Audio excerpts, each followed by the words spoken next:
All right. We're going to try something new. Do you want me to explain it? Do it. Okay. So I'm going to walk around the shop and I'm just going to pick up something random that kind of sparks my interest. I'm going to give it to John and then he's going to tell you all about it. Let's see what happens. Yeah. I feel like I'm going to say nope, nope, not that, not that. That's totally fine. Okay, let's try.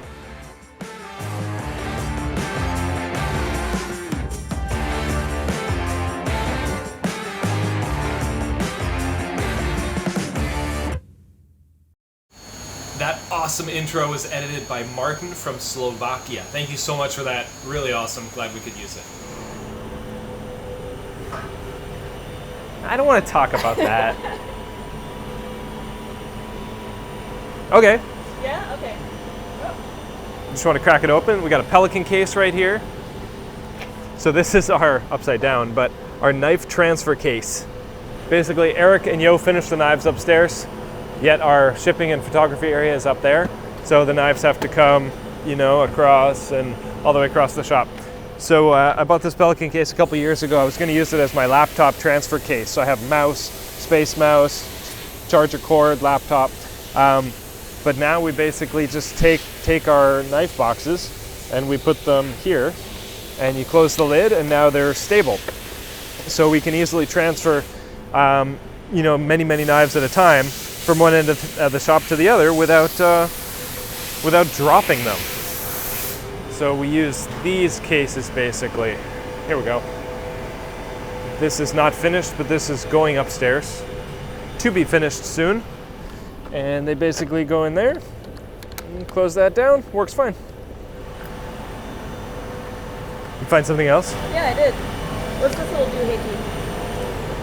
So here we have a 3D printed Schaller bin with, should have our logo on the bottom. ER20 call it, ER16 call it. This is some Swiss stuff. So my sort of messy Swiss desk right here. Got a 440 thread mill in there. I'm just sort of using these bins. I'm typically using red for bad parts, green for good parts, and then also bins for just storing stuff. I need to get a little bit better organized about all this stuff. But that's what that is. What else you got? Oh, I got one more. Bring it. The perfect push-up.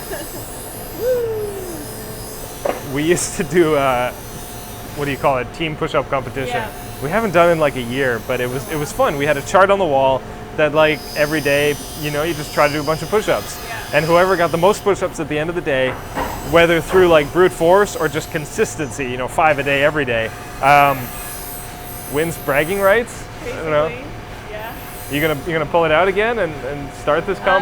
No, the reason that we stopped doing this was because Yo is so jacked that we just couldn't compete against him. Yeah, pretty much. Yeah, we all Yeah. felt inferior. Yeah, but I remember one month I did win. Yep. Yep. Yeah, That that's was awesome. pretty fun. Yeah. Yeah. Cool. This is kind of fun. Anything else? It's up to you, man. All right, let's see. We have this dog here.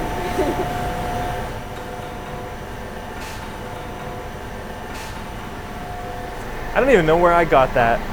I think somebody gave it to me a long time ago. A dial caliper. I don't use it, Sky does. This is his lapping area.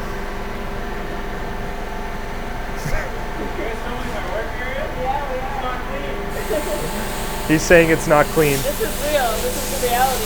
So we got a really cheap digit mic because lapping is very dirty.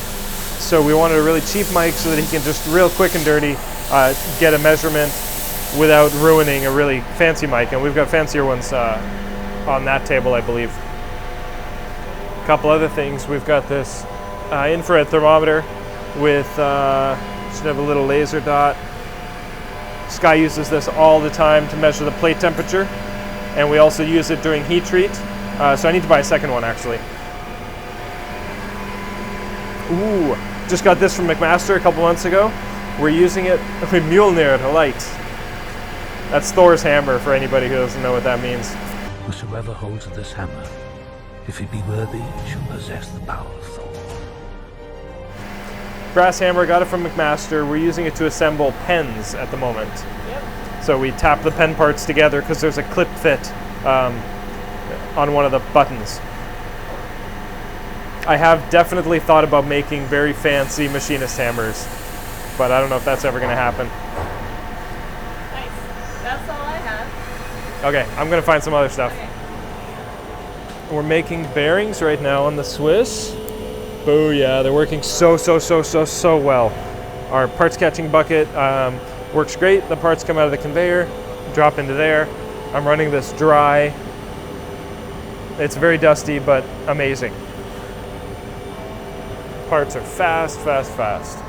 So today, made 28 parts today since I got in. They take 125 seconds, so 2 minutes. Could be faster, but whatever. Love this machine, it's working so well.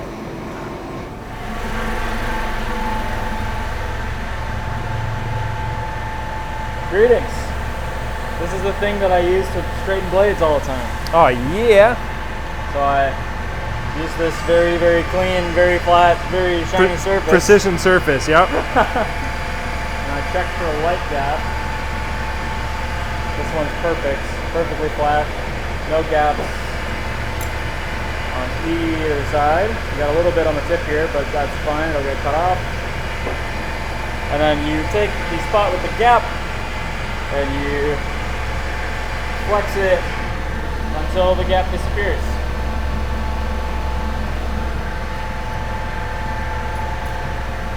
Cool, so you go through every single blade like that. Oh yeah, every single one main straight.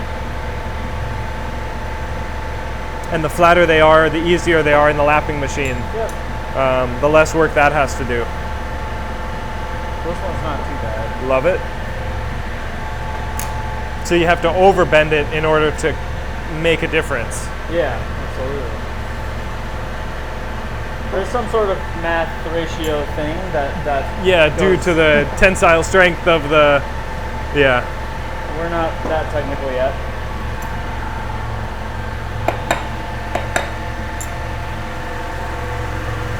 Excellent. This has been Random Things with John. Stay tuned next time to see what kind of random things we find. Later, guys.